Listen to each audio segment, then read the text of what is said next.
Hola chicos, ¿qué tal? En el video de hoy vamos a hablar sobre el gradiente de una función multivariable.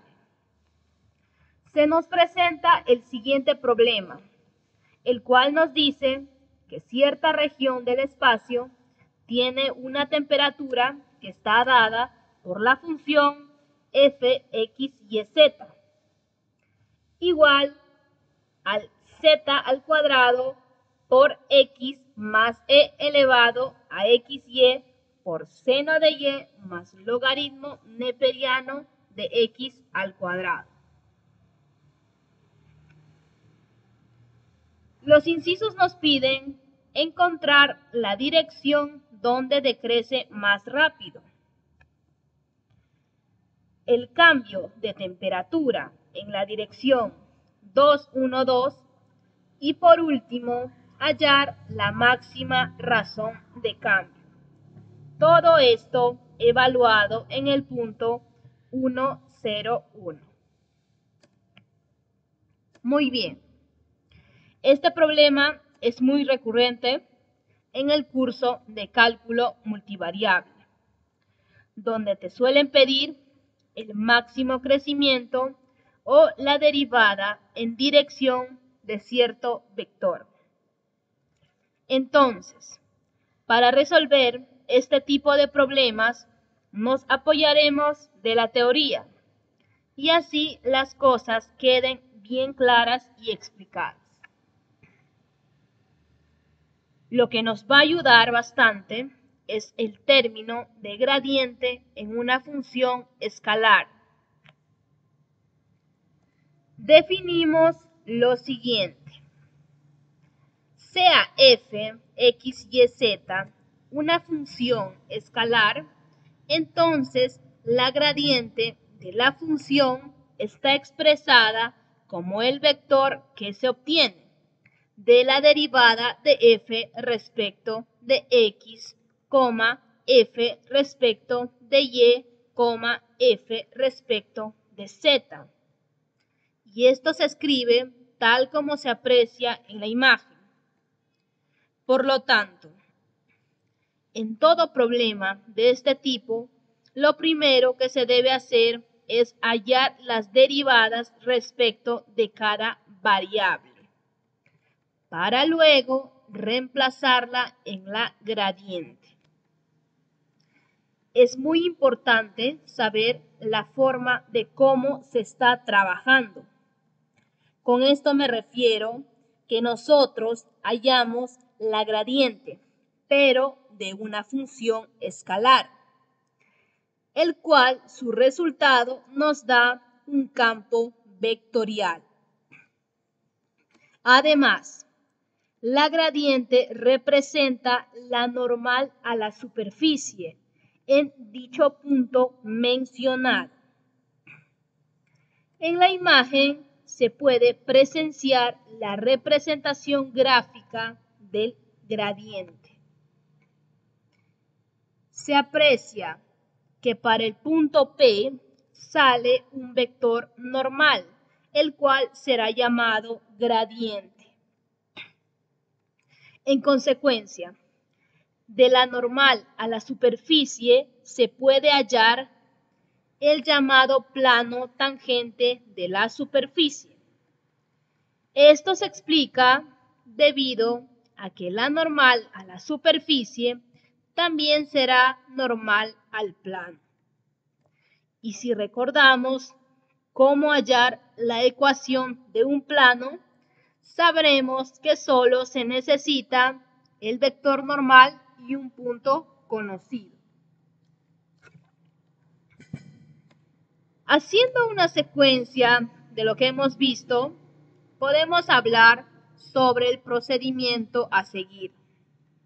Primero, hallamos las derivadas parciales de la función, después lo reemplazamos en el gradiente, en el punto pedido. Con esto obtendremos el vector normal a la superficie. Lo tercero sería hallar la ecuación de plano tangente, usando los datos ya obtenidos. Otro concepto a introducir será la derivada direccional, que sale del concepto del gradiente. En términos generales, una derivada direccional es la proyección del gradiente en cualquier vector que se desea hallar. Para esto, debemos recordar cómo proyectar un vector sobre otro. En la imagen podemos ver que la derivada direccional de f respecto a v es el pedazo de segmento que se denota como dfv. Y este, a su vez, es el módulo de la gradiente por el coseno de teta, que forman la gradiente con el vector. No olvidemos que el ángulo entre vectores se obtiene a través del producto escalar, es decir, producto punto. Como queremos obtener el módulo de la gradiente por el coseno de teta, despejamos las variables y al final nos quedamos que la derivada direccional de una función respecto a un vector será el producto escalar entre la gradiente y el vector.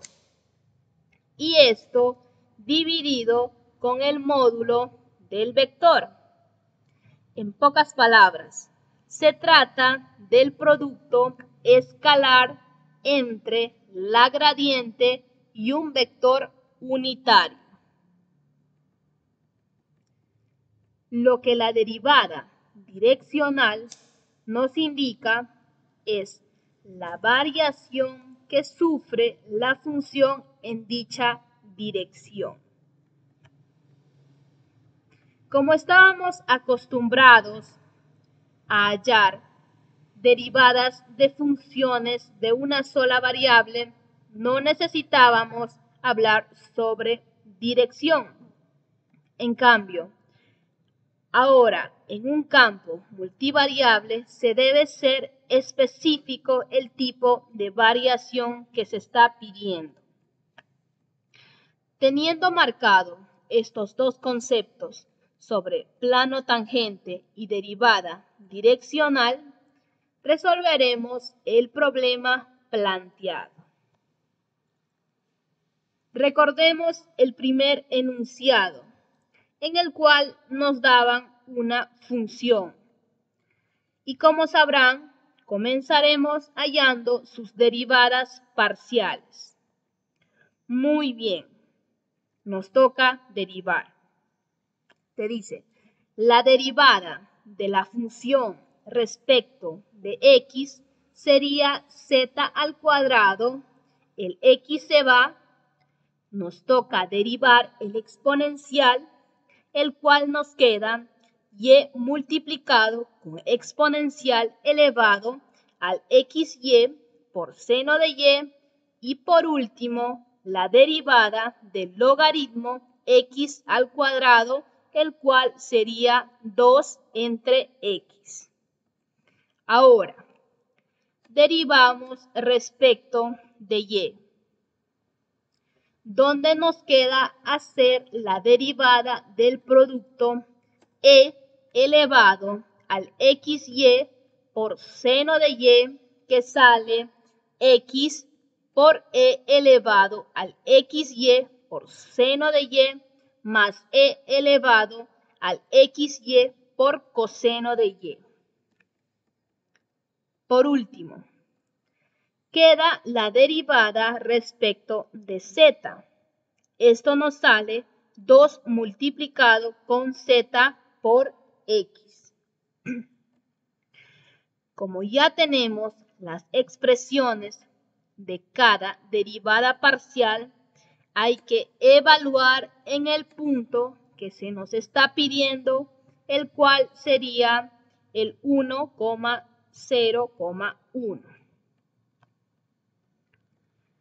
Al reemplazar, obtenemos que las derivadas parciales respecto de x y z salen 3, 1 y 2 respectivamente. Procedemos a reemplazar en la gradiente, obteniendo así el vector normal 3,1 y 2. Ahora, si nos pueden preguntar lo que ellos deseen.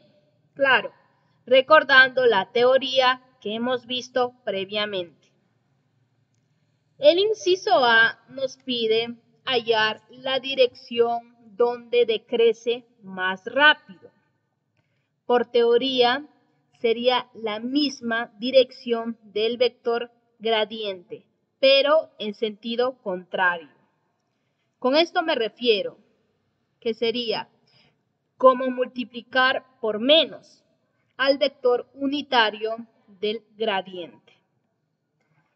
Esto nos da la dirección que se aprecia en la imagen.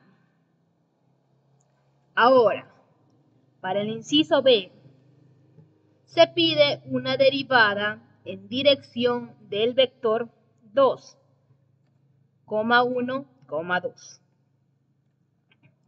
Como vimos en la teoría, debemos hallar el módulo de ese vector, el cual sería 3. Hacemos la multiplicación escalar del gradiente y el vector unitario, obteniendo así la suma de 6 más 1 más 4. Todo esto entre 3. Entonces, la derivada en la dirección del vector sería 11 tercios. Ya para terminar con el inciso C, veremos la máxima razón de cambio, el cual se trata simplemente del módulo del gradiente.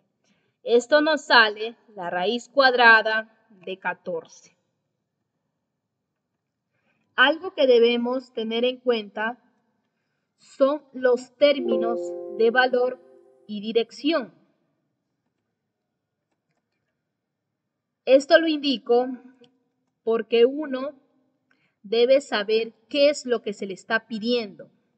Si en el problema te dicen hallar la dirección, entonces mi resultado debe ser un vector. Pero si me piden el valor, mi resultado debe ser numérico. En otras palabras, un módulo. Muy bien. Eso sería todo respecto a este tema. La verdad que si tomamos mucha atención a la teoría, estos problemas de multivariable a las finales será como hallar las derivadas en tu curso de cálculo diferencial. Y solo manejar los conceptos que te he mencionado a lo largo del video, saber diferenciar entre valor y dirección, saber cuál es la dirección máxima y dirección mínima. No tener problemas con la derivada direccional. Y por último, recordar cómo hallar la ecuación de un plano y a partir de su vector normal y un punto conocido. Bueno chicos, espero que el video haya sido de su agrado. Puedan apoyarme con su like y suscribirte a mi canal. Más bien quería pedirles disculpas por haberme ausentado por este tiempo. Estaba delicada de salud, pero gracias a Dios estoy mejor. Y voy a comenzar a subir videos más seguido. Muchas gracias por el apoyo y cuídense.